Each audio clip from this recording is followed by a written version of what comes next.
It's Friday night. You know what that means. It's Top Rope Tokes here. Yeah, see that name right there? Here to review AEW Rampage. I'm just saying, that guy over there. Range of Motions, baby. AKA Street Fight Range of Motions. I was wondering, I was like, what are we going with? Because we had the sports entertainer look. Yeah, it's a Street Fight Range of Motions, baby. I'm here. Just have loud ass All noise business outside. today. Sorry. I have to remember there is a fair going on about 2 blocks away from my house. Oh. I heard sounds. There's probably some people just kind of speeding off after a fun night. When I stepped outside, it was people singing. But, shit. People having fun and stuff. I don't like that. It's Street Fight Range of Motions. He don't like fun. And here I was going to say, I'm happy for people having fun, because after a few weeks of being like, want to snore through Rampage, at least I got to have something to enjoy tonight. Yeah, it was a good Rampage, but we ain't smile about it or nothing, no. Street fights. Oh shit, I forgot I need to pull some notes. Where are those notes at? Okay. Yeah. We actually had but we did have a nice little rampage tonight, though. A violent rampage too. That's what I'm saying. We had a violent rampage. You know what I'm saying? And then hold it up. The sad part is it's like in my head, it's like, but he's a teddy bear. A real violent rampage. We started off the night with Moxley versus Mance Warner. And unlike usual, a little bit different than normal, we got both entrances. Not only did we get both entrances, there was a whole video package for Mance Warner. Yeah, Mance was all he was doing his whole country bumpkin thing, and he said, I've been watching everything Moxley has done real close. I'm like, okay, where's this going? You guys gonna fight or fuck? They fought though, because it was street fight night. But that was along the lines of where it basically went, because he just talked about like him, Mox, it's gonna be a fight. Yeah, they did not disappoint, by the way. They fought. And Mox was not the one who was a bloody mess for once. Yeah. Yeah, Warner was covered in blood about halfway through the match, I'd say. But the match started off with not started off, but very early into the match, Moxley suplexed Warner into a chair. Yep, on ringside, like a sitting chair, not like laying flat or anything, like into a setup chair. Yeah. My mid-30s back is hurting just thinking about it. Honestly, probably the biggest ready to fight. My biggest 2 spots kind of from the match I took notes on dealt with chairs, because the commentary was talking about right before a championship match, there's a spot Mox where just straight up punched a chair as Warner was coming at him with it, and then was selling it like he broke his hand, and they were saying stupid move right before your championship match. Yeah, but yeah, they played that up. He at one point he got Warner down, and he starts trying to do the hammer and anvil elbows, and he has to switch arms because his arm is hurting too bad because he was in a real street fight. Was that punch to the chair back into Warner's face, was that what busted him wide open? Because it was either right then or right before then. Yeah, that busted him open. Yeah, he was a bloody mess pretty dang quick after that point. And Warner had on Eddie Kingston's tank top. Jeans and cowboy boots to go with it.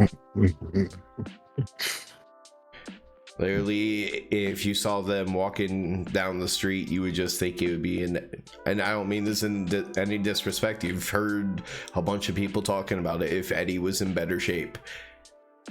They could be twins if you just saw them walking down the street.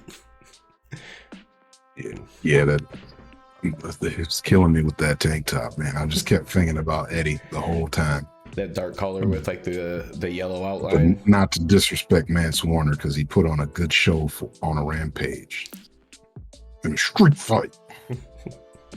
Yeah, he really did. But between how much blood he lost, once Mox was able to slap on that chokehold, he, just passes right on out. Yeah, he took a quick nap in there, but it was a real street nap though.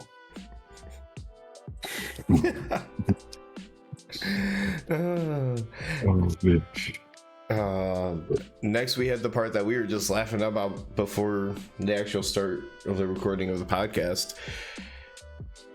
The little bit of a clip from Wednesday, back when Lexi tried to catch Ricky coming out of the trainers or coming backstage and asking about stuff, and then QT and the factory have to show up and ruin everything.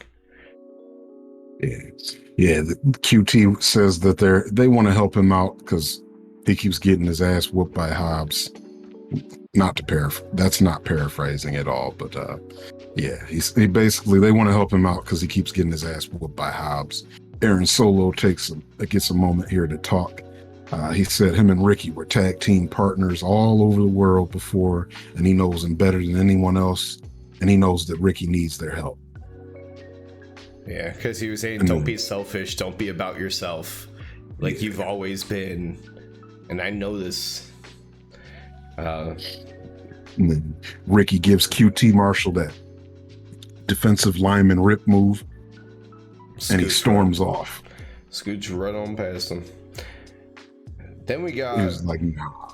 A hell of a WWE impersonation.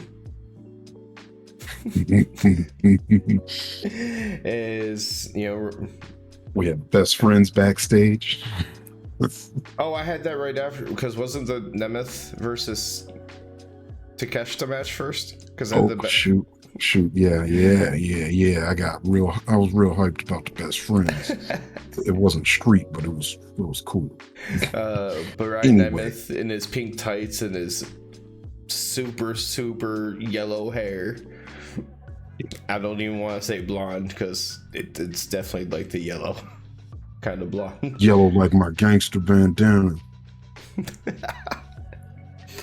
But we talked about it watching this.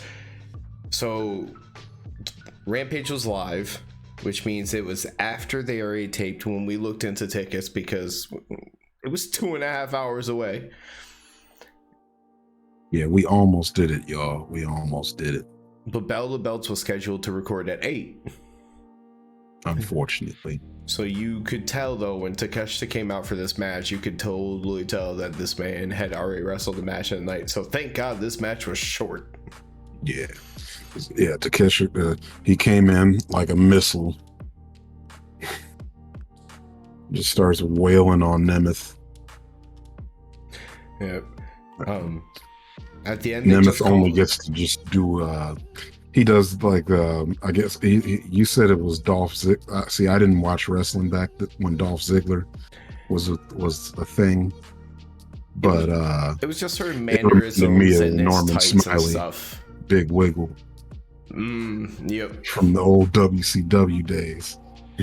But yeah, that was literally the only moment Nemeth had, and then he gets ran over by Takeshita. Peter Avalon tries to jump him afterwards. Doesn't work for him. He gets a running knee to the face as well. They like to eat knees over there in the God, I forgot what they call themselves. Good day, wingmen. Good day, wingmen. The wingmen, yeah. Yeah, you guys got whooped, both of you, in about 3 minutes. Yeah. Now Takeshita, I don't know if you noticed this or if I was misreading maybe some facial expressions or whatever. He looked a little bit kind of emotional when he got his moment to kind of celebrate. I don't know if it's because, after we could assume he loses to Claudio. Yeah, let's say I'm assuming he lost that match. And then he starts pantomiming, the belt around his waist too. So he wants a belt, but now he was probably keeping in mind, right? So But that's yeah, he probably did it as knowing that Battle of the Belts is on the air after this Rampage did. yeah. Now, Yeah. now we get the best friends backstage in the train. Well, this is actually another segment that was listed as from Wednesday, right? Yep. And so it was after the whole figure four and everything, trying to, take out Orange Cassidy's knees. So when they're in the trainer's room, you're seeing Orange Cassidy sit down and the best friends are with him. Yeah, they're all just chilling there together. Orange Cassidy looks like he's normal Orange Cassidy. He'll be fine. But Chuck and Trent are trying to get him hyped up for the trios titles match. Or, well, they would like to go for the trios titles. Yeah. Chuck has like his moment, like trios, that's like 3, right? And then they start putting all their hands in. It's like you get the first one. They go one by one and they go trios. And then all of a sudden there's a fourth person who says trios. Yeah. Our boy Dan Housen has been there the whole time with his back turned. He turns around and joins in his trios. Trios. They just kind of look at him. Called him Dr. Dan Housen. Yep, and she did it just so like casually too. It was like, what? It's Dr. Dan Housen. So Dr. Dan Housen. On both Dynamite and Rampage, we could say the doctor is in. Oh man. We gotta have a mixed tag team match now. Honestly, the Doctors versus, I don't know. Honestly, it would be interesting to see like Britt with that kind of comedy, like her personality playing into it. It honestly probably would be really good. Then even if she struggles to kind of figure, how to navigate it at first, she gets to talk to Adam Cole every single night. So that's a whole lot of brain power in one room to figure out a way that it would probably be amazing. I wouldn't doubt it, because she's just got it. Whatever she does, she's gonna have it. Oh yeah. Speaking of female wrestler, we had a debut. Madison Rayne faced Layla Gray. So outside of what commentary might have told you throughout this match and everything, what do you know about Madison Rayne? I know that she has a whole lot of plastic in her face. All right, so for a number of years, probably starting around the time that you kind of fell out of watching, TNA / Impact has consistently probably been the most consistent with women's programming for wrestling. And she's one of the older veterans from there now. Like, she helped carried it for part of the time. So that's why she's coming in kind of as like the trainer situation. Okay. Respect. I've never she been was pretty dope. She can wrestle. I'm not the biggest fan. I'm just watching her go today with Layla Gray. I didn't even mean for that to rhyme. Street, that's what it is. Yeah, she's dope in the ring though, I thought. I said during the show that I would like to see mom versus mom with her against Deeb. Aww. I would like that. Damn it, now I need it. Like to see that. Now I need it. See, you know what I'm talking about. That would be real cool.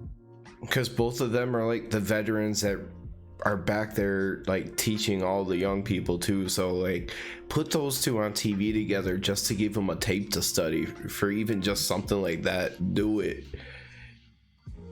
Like I said, like I've just never been a fan of her. She's never been anyone that I've gravitated towards, but I do understand like she has it. She can do it. Yeah, it was pretty nice. Um, Highlight of this match for me still is Stokely. I love me some Stokely, man. Dude is just ridiculous. Like he just looked like at ringside, he looked like a kid watching a fight in the hallway in middle school. Like just his excitement for this match.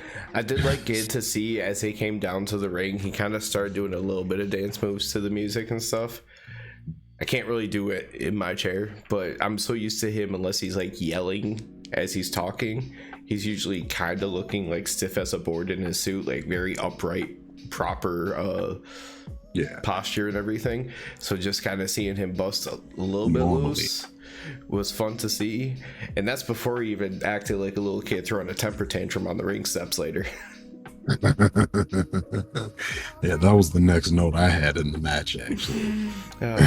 I mean, the match was actually, I was gonna say the match wasn't that long, but then I remember there, kind of had a little bit of time before commercial, big commercial break, and a little bit of time after. Yeah. Stokely, he's what he was talking about there. Stokely starts jumping on the ring steps like a little kid throwing a tantrum just to distract Rain, to give Layla a chance to gain some momentum here. Of course, being that it's Madison Rain's debut, that momentum is all she got. Well, I mean, you can see where it's going though. Like Jade is still like a year in or something at this point, and Madison Rain's a trainer, so getting her into some kind of match actually in the ring with her on TV, it's only going to be beneficial. I mean, obviously, okay, if somehow Madison Rain won, part of me would be happy just because shock factor AEW, because usually you can feel the title changes coming, right? Outside of like the Swerve one. Yeah. Other than that, they've been pretty predictable. Like they like to build the story, but because they build a story, it's rewarding in the end, usually. Yeah.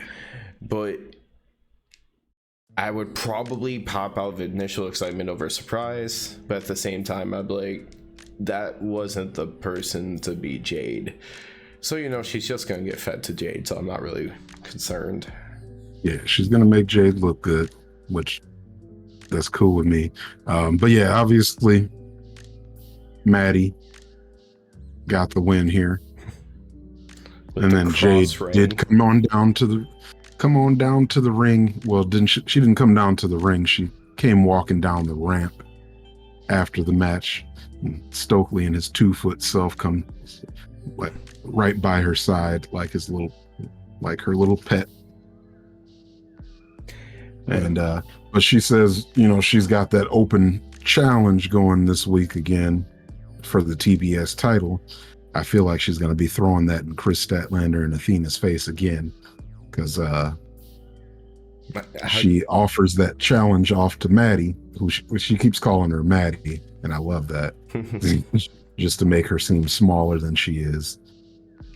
But yeah, she says Maddie should face her on Wednesday for the TBS title, and she should take a couple days off. Kiera Hogan slides into the ring. Well, she gets into the ring from behind, starts to attack her. I think she had her set up for a DDT, but then Madison Rain was able to fight her off and hit her with a crossway too. Then it was just kind of like the stare down thing, and Jade leaves. But yeah, that's definitely going to happen on Wednesday.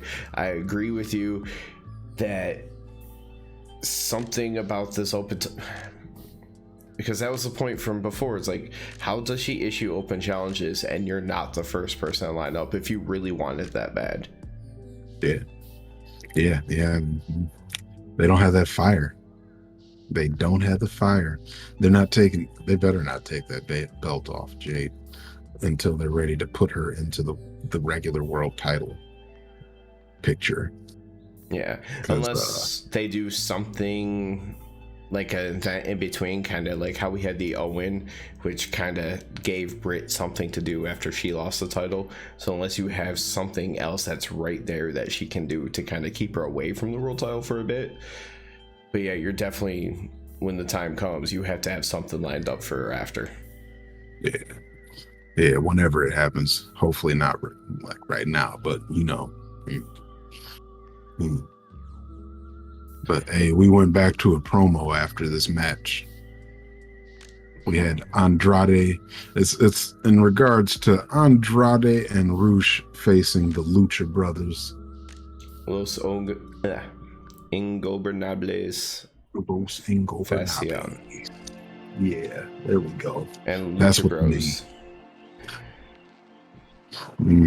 I don't have much from this promo. I just want to see the match because we already know the match is going to be a banger. But the thing is, and this is huge because it's something that has frustrated us recently.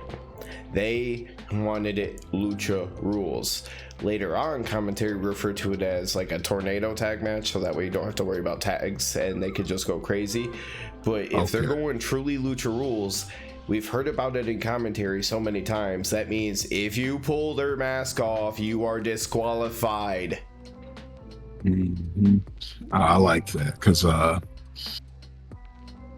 I'm tired of watching their masks get pulled off on a weekly basis now. I mean, that is my assumption anyways, because in my notes I wrote, meaning no mask shit. No mask shit. Yes. Put my mask on. I just smacked my mic around a little bit. Whoops. Rob these mugs, man. Yeah. But then you know what? You want to know what was next? Have at it. You want to know what it was? It was time for the main event. Street fight. The promo wasn't really anything. Mostly it was Mark Sterling cutting off Mark Henry, and then he sung the words of Josh Woods praises. You know, Ring of Honor pure champion. They called him like a national champion and some other stuff. Swerve very calmly tells Mark Sterling to shut up. You know, he's been disrespectful, trying to come after him with all this outside of the ring BS. But they wouldn't come to him as a man and just ask for a match. Right. He said all you had to do was ask. You didn't have to do any of this stuff. Now, I'm not crazy, but when Keith Lee, in the little bit that he did talk, he called Josh Woods little man, didn't he? He sure did. I mean, everybody's little man. When you're like 350 pounds or however big Keith Lee is. I bet considering what happened a little bit later, he might have wished that Josh was a little bit littler. Yeah, he wasn't that little. The dude has massive thighs for his size, though. What the hell? Well, I mean, when they were sitting there talking about like he's a technical beast, so legit wrestler build. Yeah. Lots of low center of gravity, thick legs, all that good stuff. Craziness. Man, I like this match a lot. Whose house? Swerve's house. In a street fight. But yeah, man. We started off right away in this match. Lee went straight for Woods, of course, because he jumped him the other night, and that was some whole shit. So this might be the first time I've ever seen a street fight where all four wrestlers were in wrestling gear. Oh, I didn't even think about that. Nice was in his underwear. Woods were in his like short shorts, tights, and his underwear. Yeah, I mean his were a little bit more short, like boxer brief style. A little bit longer. Yeah, I'm gonna say he had. They weren't longer than my boxer briefs. I just mean they had like leg to it. They weren't just straight up trunks. They were like trunk brief. Yeah, but they and then Swerve and Our Glory were in their normal gear. Yeah. They were in regular wrestling gear. I didn't even think about that. Street fight with in wrestling gear. That's not very street. Mance Warner had it right. Yeah, he wore his street gear or his Eddie Kingston gear. It's like he was half Eddie, half Hangman Adam Page with his cowboy boots and jeans. Very early on, we had Tony Nese chucked a bunch of protein powder in Keith Lee's face. Then I have no idea how to describe what he did after. Like he was like doing the popcorn. Starts jamming it into his face. Yeah, he's just jamming powder into his face, and then Swerve kicks him in his powder-covered face. Meanwhile, Lee is literally walking around ringside trying to find a fan with some water so he can wash his eyes out. Yeah, he does eventually get to wash his eyes out. With somebody's water bottle, which but anyways, I mean, I guess probably still felt better than whatever he had going on. Yeah. Was that before or after that move that we couldn't describe? It was before, because I think that's just how they wandered. I think that's how they wandered from that side of the ring to the other side.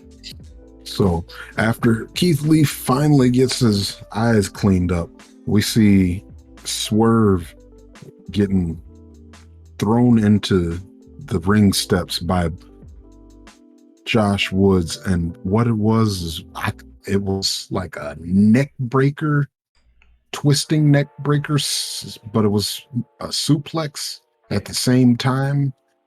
And he threw him in steps with it. Like he drove forward with him in the air, and then like pushed him forward. It was dope.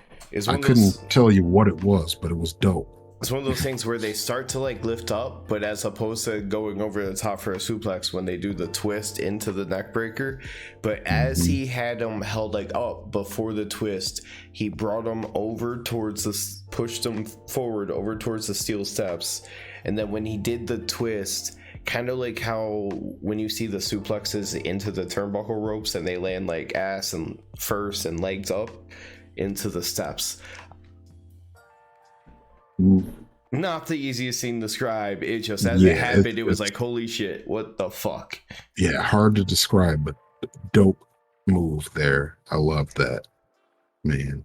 But for a while there, Keith Lee was down, allowing Josh Woods and Tony Nese to gang up on Swerve. So he just kind of got beat up on for a good little while. Once Keith Lee finally recovers, he starts running over everyone, like a runaway freight train. He charges into Woods, knocks over Nese. And then Mark Sterling, when he runs into the rope and he's about to run back and do another move, Mark Sterling comes up with a chair and hits him in the back. And it really doesn't even faze him, just kind of pisses him off. He's like Debo when Craig pulled out the gun. He was like, what you doing with that besides making me mad? He steals it from him, turns around. And stole. But that was enough distraction for Tony Nese and Josh Woods to recover. I can't remember exactly what they did to get him into the pinning predicament there.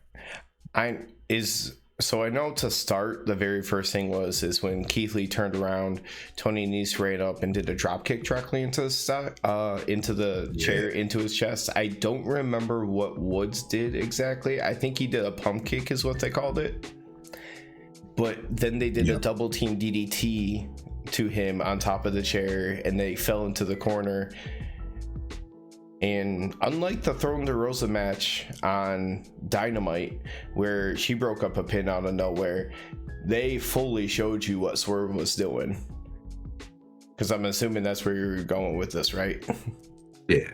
Yeah. Well, when they had because they had him down in the pinning predicament, they were about to try and double pin Keith Lee, and Swerve gets a 450 splash on top of everybody. Pretty nice little spot right there. And as they all rolled off of each other, it was just a giant mess in the ring. Is this where we started to get? Oh yeah, Swerve. The next thing This I is when had. things break down a bit. Yeah. Keith Lee gets that big headbutt on Tony Nese on the outside of the ring, not too long from there. But somehow, I know Swerve was in the ring and he yelled, "Whose house?" Got the Swerve's house response, was about to go for his kick, and Sterling hit him over the head with a wrench. Yep. Josh Woods. Sterling is dirty. Yep. He ends up like calling out for Josh Woods to get back in the ring so they can throw Swerve on top of the table. When they go to have Josh Woods go on top of the top rope, Keith Lee's able to like intercept him from the outside and they fight a little bit.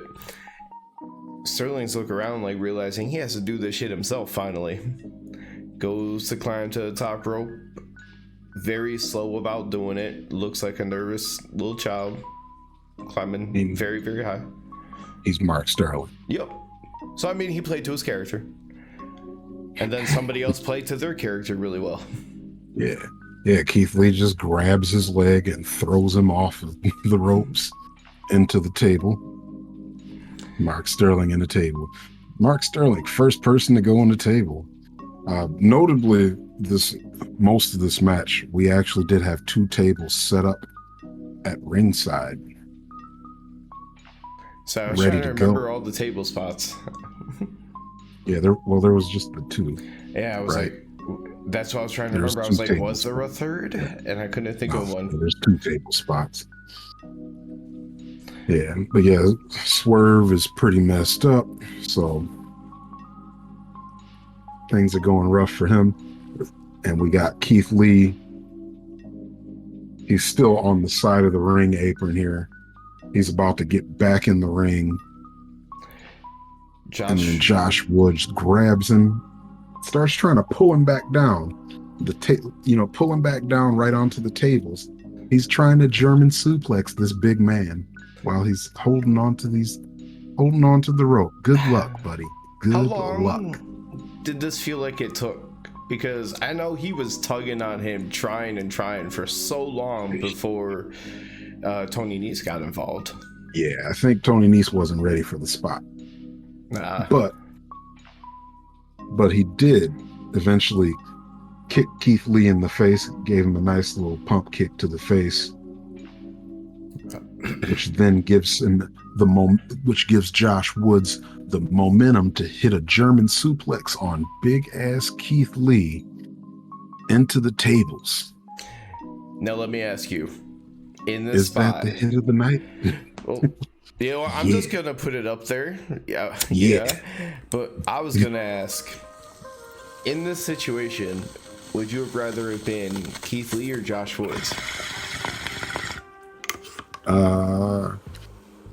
I like the way it happened because that gave you a holy doo-doo moment, to quote JR.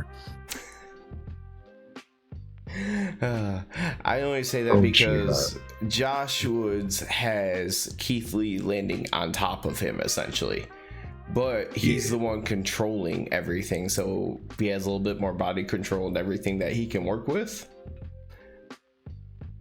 But he also has Keith Lee coming down on top of him if it's not perfect. Yeah, he could have got his face crushed or something by a massive man.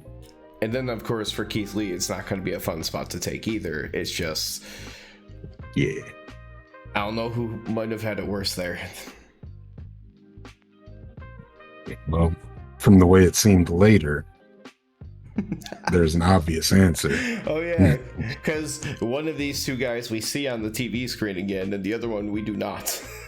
Yeah. Yeah, after the big table spot there, those 2 obviously are going to be out of the match for the foreseeable future. Back to the action inside of the ring. Swerve is back. He's recovered. Mark Sterling's still down because he went through a table. So it's just Mark. Tony Nese and Swerve. Tony and Swerve in the ring now. Nese starts piling up some chairs over in the corner, and they look like they just keep reversing each other to try to stop a suplex onto the pile of chairs, which in the end, Swerve ends up giving a backdrop, which seemed like a lot of air, to Tony Nese, who lands on the chairs. He's sitting up like immediately in pain, and of course Swerve, being as athletic and cat-like as he is, he's able to go over to the ropes and just do a quick one hop right to the top rope and hit that Swerve stomp. He stomped him like a real street fight. Into the steel for the win.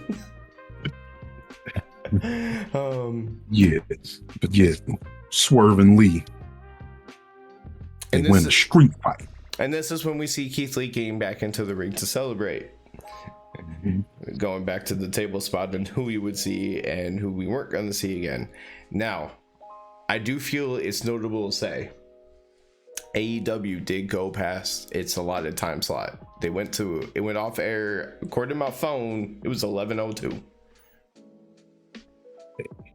Hey, you can use a couple more minutes when you got a street fight on. I'm totally okay with it. It's just usually they talk about running over all the time. Like, yeah, we'll stay with it for as long as we need to, as long as we need to. And then they don't, yeah. And then they cut immediately into American Dad. Awkwardly sometimes. Well, they cut it right immediately into the Karate Kid. He's not a street fight kid, but he's still fighting though. Mm-hmm. The new Karate Kid with Jaden Smith. You want to know how he was going to be a loser right from the start of that movie? Like that was going to be his role in the beginning.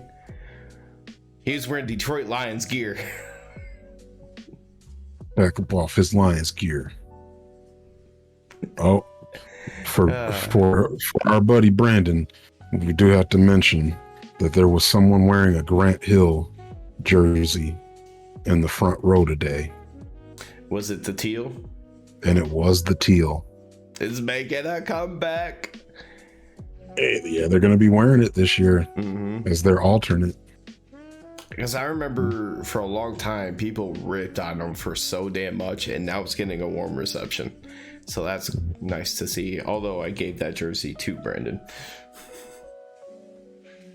Like, oh, I can't even wear it proudly anymore. His use out of that boy. Oh, I knew he would. That's why I was like, dude, you are going to have so much more love for this than I ever would. I love that it's in my closet with my jerseys. Oh, yeah. I was trying to look. I was looking at some signs because I did see some memes pop up about the Christian Matt Hardy, no mercy sign. So I was trying to pay a little bit more attention to the signs and the stuff in the crowd. I didn't catch anything specific that really stood out to me. Didn't see anything that really caught my eye. Myself, usually there's at least one sign that's like, yeah, that one. Because the no mercy sign was the one for me Wednesday. Keep an eye out. A lot of times in AEW, you'll get a lot of wrestling fans. AEW, you did it too. AEW. Yes. Got that A&W root beer, baby. Now I want some motherfucking root beer. A&W. I want root beer now. This is terrible. A&W, if you their sponsors. You already hooked up this guy at one point. Yeah, we from the same place too. We might have ate at the same we might have ate at the same A&Ws. You never know. I don't really even be eating glizzies like that though, because it's not street. But let me get that root beer float, because it's real gangster to eat a root beer float. I was just gonna say in a street fight. sometimes AEW too, the fans will have video game signs if you haven't noticed some already. Like video game takes that you might enjoy sometimes because they go into all sorts of different games. They sure do. Like I forgot, I think one of them that really got people going was Breath of the Wild wasn't that long or something. I don't remember.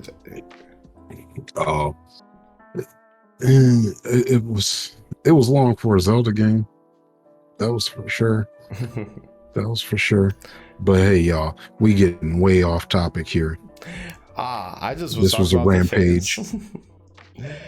So, a street fight rampage. You ever notice any good signs, or you ever go to a show and you want us to look out for them? I am starting to try and pay more and more attention. So if you're on that camera side, let us know and make a good sign because we want to laugh about them. Yeah. Don't be just like one of those assholes that keeps holding up their sign that sucks, and like so other people behind them can't see. Don't do that. Ooh. Like your sign needs to at least be good if you're going to do that. That being said, I'm going to throw this out there. Anyone who's actually made it this far into the YouTube video and still with us, thank you so very much. Make sure to go down below, join the Discord, like the video, subscribe, all that good stuff. But more importantly, we're going to all out. Yeah. If you got a good sign idea, drop it in the comments. Yeah, because we're going to be in a street fight in Chicago. No, I might just have to steal somebody's sign idea that I saw probably like 6 months ago at this point. MILF, man, I love FTR. I mean, I do love me some FTR. Wait, we didn't see them at all this week, did we? Nope. Aww. No FTR. It's okay, we had 2 doctors. Yeah, we have multiple doctors. Adam Cole, Bebe, came back and turned on the Bucks within like 2 minutes. Ethan Page is a Stokely Hathaway guy. Yeah. We had Eddie Kingston's brother debut. It wasn't as good as Butcher's brother, though. I had so much more fun with Butcher's brother debuting. Silas Young. Yeah. We had a mom debut, and I still want some of that mom on mom action. What if either one of them has kids? I'm just calling them moms because they're older. Actually, there's a solid stage moms though. D might not be. I have no idea. We kind of started off the video this way. It was exciting to have an episode of Rampage that we were excited to talk about. Had fun with it. So after a fun Dynamite and a fun Rampage, it's nice. Yeah, and Battle of the Belts. Ooh, we still got Battle of the Belts tomorrow, and I do not think that will disappoint. Speaking of, so it can be announced, especially even though it's going how tired Takeshita looked. Yes. Probably should have mentioned this in the beginning of the video, possibly. But as far as Battle Belts go, if you're here, we're just gonna hang out and watch it. That's all there is to it. We will record something on Sunday and get it uploaded on Sunday. I make no promises on whether or not any kind of Twitch streaming or a time or anything like that. But there will be a video up Sunday reviewing it. But we're gonna just chill because it's only an hour, isn't it? It's an hour, yeah. So, I'm pretty sure it's an hour. But there should be some solid matches, and I just want to enjoy it. Yeah, it's not worth trying to set up live reaction stream or anything for an hour show. So we're just gonna sit back, relax, watch some really good wrestling, and then we'll get to it the next day. It's the weekend. Enjoy it. I have a fair festival thing literally 2 blocks down the road. We're getting towards the end of the summer. Let's have some fun, but also it's only a day. You'll see us on Sunday, and that's already different enough from our normal schedule. That's right. And we already had street fights tonight. Yeah. Great week for wrestling. We'll see you all on Sunday. And a great week for street fights.